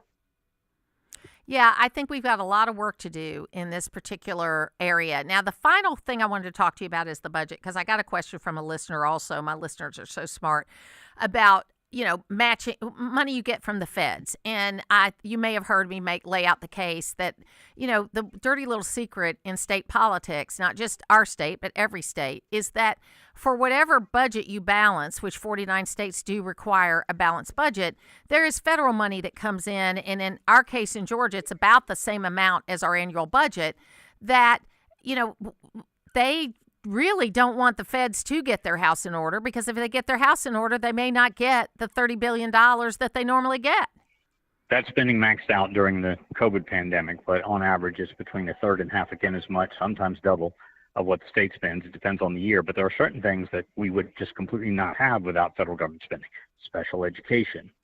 Medicaid is a match between federal and state spending. Right. A lot of national security programs, and almost all that we think of as transfer payments, Social Security, Medicare, those things are not funded by the state, but they benefit Georgia taxpayers. So if you automatically target the largest and fastest growing areas of expense and growth in government, it is those entitlements, things like Social Security and Medicare.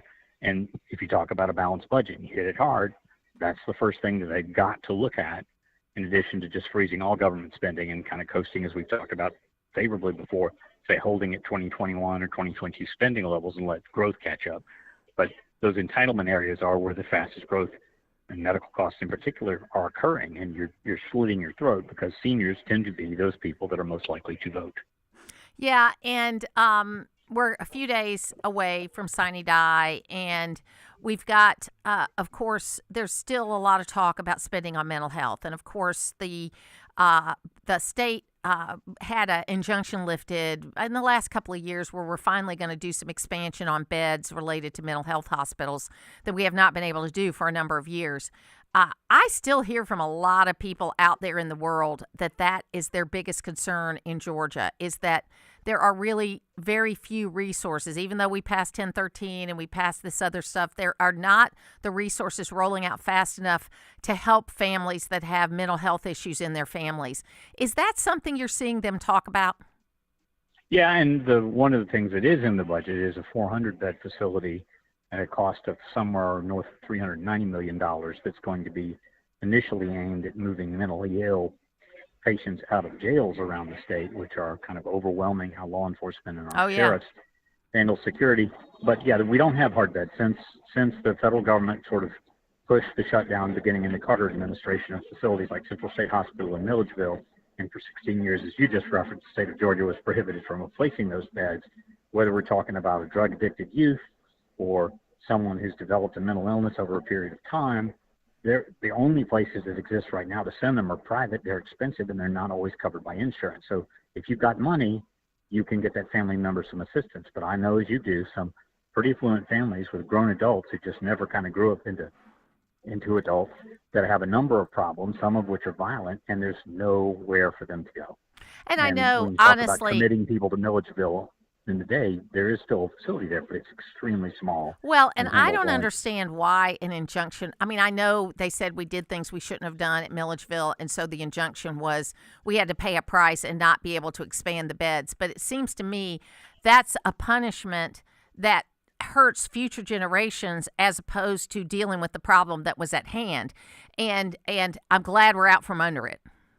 Yeah, and particularly given the states like Georgia and the Sun Belt have had such massive growth in population. Georgia's now 11 million. When that injunction went into place, we were probably around 6. Just looking at the factor and the percentage of the population who are going to be without housing or without health care, you're going to see greater increase in mental health issues. So just for fun, I was looking at the list of Fortune 50 CEOs that have moved out of California.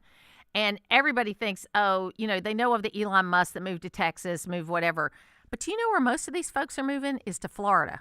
They're buying beachfront property in Florida. So that tells me they don't believe. They already owned it, or they already owned it as a vacation property, and they're making it their primary residence. That's right. But it shows me they really don't believe their own hype about the oceans rising because they're going. A lot of them going to Texas, too, for the same reason. There's no income tax. Yeah, no income tax there. But anyway, so Bill Crane, what are you working on this week? I've got a column, Martha, just kind of looking back at my prior year. A year ago this week, I got released from the hospital and the most intensive surgery I've ever had and kind of the front end of my cancer journey. And here I am now, 6 months, no evidence of disease and kind of redirecting my life in several different areas. So you'll read about it next week. And I'm watching. I'll be with you on Sine Die at the Georgia Public Broadcasting for the lawmakers, how this legislative session wraps up, as well as this governor's and Senate races roll forward. Absolutely. Well, congratulations on making it through the year. And you know what? It's kind of like my husband and I. He's a 10-year cancer survivor. And every morning we say, thank you, Lord, for another day. And that's just what you have to do. It's brought a whole new meaning to the word survivor for me. And absolutely. You too, Martha, with your recent health issues. Absolutely. Thank you so much. We're going to take a break and we'll be back. Some call it the track too tough to tame. For drivers in the O'Reilly Auto Parts series, it's just a nice place for a Saturday drive. It's the Sports Clips VFW Help a Hero 200, Saturday at 5 on AM 550 and FM 102.9 WDUN. Looking for the right tools, equipment, and expert advice for your next project? Head over to Howard Brothers. They're the best one-stop shop for outdoor projects. With locations across North Georgia and a team that's always ready to serve, let Howard Brothers be your go-to for outdoor power, service, hardware, and more. Stop by today or visit howardbrothers.com. The grass is always greener and projects always easier when you take care of it with Howard Brothers. Have you ever been at your wit's end over your identity? Hi, this is Whit Martin, pastor of who we think we are. Identities can seem to fluctuate, which means there is a bit of trying things out. But when our identities are grounded in Jesus Christ, we discover our true selves, and with that comes confidence and peace. The Bible says in 2 Corinthians chapter 5, verse 17, "Therefore, if anyone is in Christ, he is a new creation. The old has passed away, behold, the new has come." To be in Christ means to find ourselves through God and not through anything else, not through interests, hobbies, passions, or desires. To be in Christ is for something new to come, something that is from God. I invite you to search God's Word and see that God has more for you than who you think you are. and let God reveal to you who you are in Him.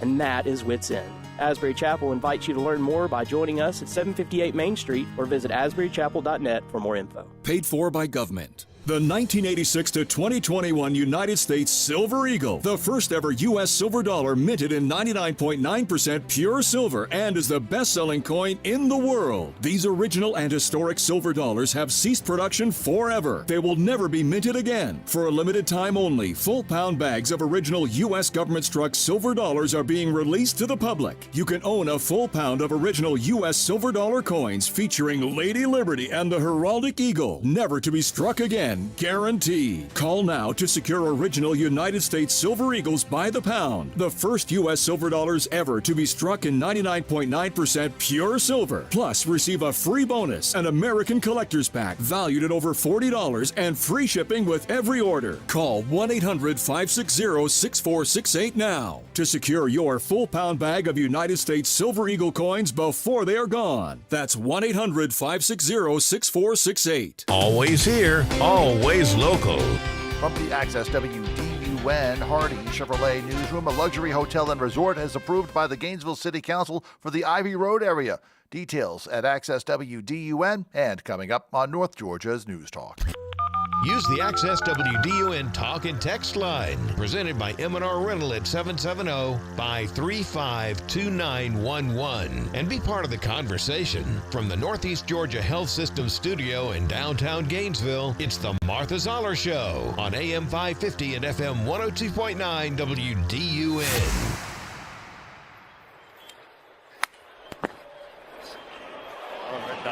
Oh my! Oh my! Oh my! Oh my shot!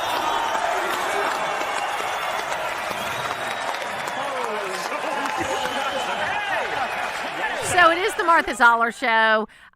This TGL golf. I mean, we're going to talk a little bit about sports because it is March Madness time. But TGL golf is this Tiger Woods and Rory McIlroy thing where they, I don't know if you've watched it, Logan. They have these teams and they hit into these like AI golf holes. Right. And then they create like the putting surface and they know where and then they play that way. It was really crazy. We watched it last night. My husband was really into it. I had to figure the rules out. I'm about to say, I haven't watched anything, in full. I've seen, various clips like the ones we played coming in here, but it's interesting. It's like they hit into, if you've ever been to, any kind of golf store, like a driving range that they have that where you set up, you can try out the, all of your clubs and you hit it into that kind of, area there. But like you said, they've kind of have replicated it for whatever the course is like.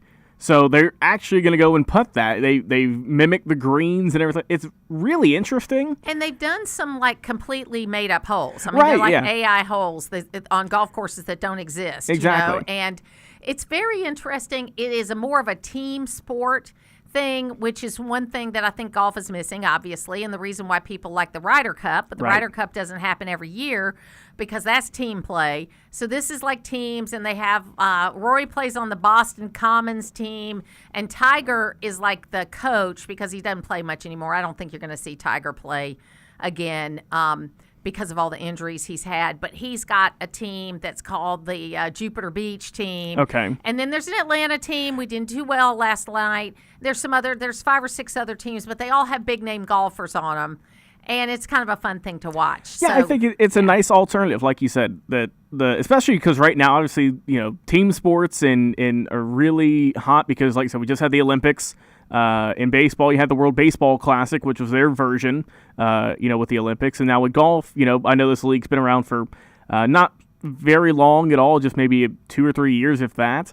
But, from kind of what I've heard about it and what I've seen just talk about it, it seems like it does have a pretty loyal fan base and that it is growing because, like I said, it's not your traditional golf. It's got a more kind of a game aspect to it, more fun aspect. It's kind of like Live meets the PGA. A little bit, nobody's talking about Live anymore. No, one of the not a things word. that Live brought in was kind of this a little more relaxed atmosphere to the golf tournament, and that's kind of what this is. You also have the U.S. men's hockey team went to a baseball game last night, so you saw them walking in, or maybe it's the night before last. And then, of course, March Madness is, you have to have everything in if you're on one of those teams like we are by today. And I finally got my link to work, and I've got 2 brackets going. But I do basically I've got the bracket we're doing here at Jacobs Media, and I'm doing basically predictive. I mean, I don't pick every single one because I don't know enough. But here's what my strategy always is. I go with the higher ranked team, and then I try to figure out who is going to be the surprise team for the year. So in one of my brackets, the one I'm playing here, I've got Arizona ultimately winning, and I picked that mainly because my daughter's moving to Arizona, and so I figured I need to start learning about Arizona sports. And then the other one, I ended up with, I think, Duke coming in. I tried 2 different ways, and I ended up with 2 different teams. I'm about to say, I have yet to put my bracket together. I have the link, everything set up here. I'm going to go do that later on today once I get off the show here.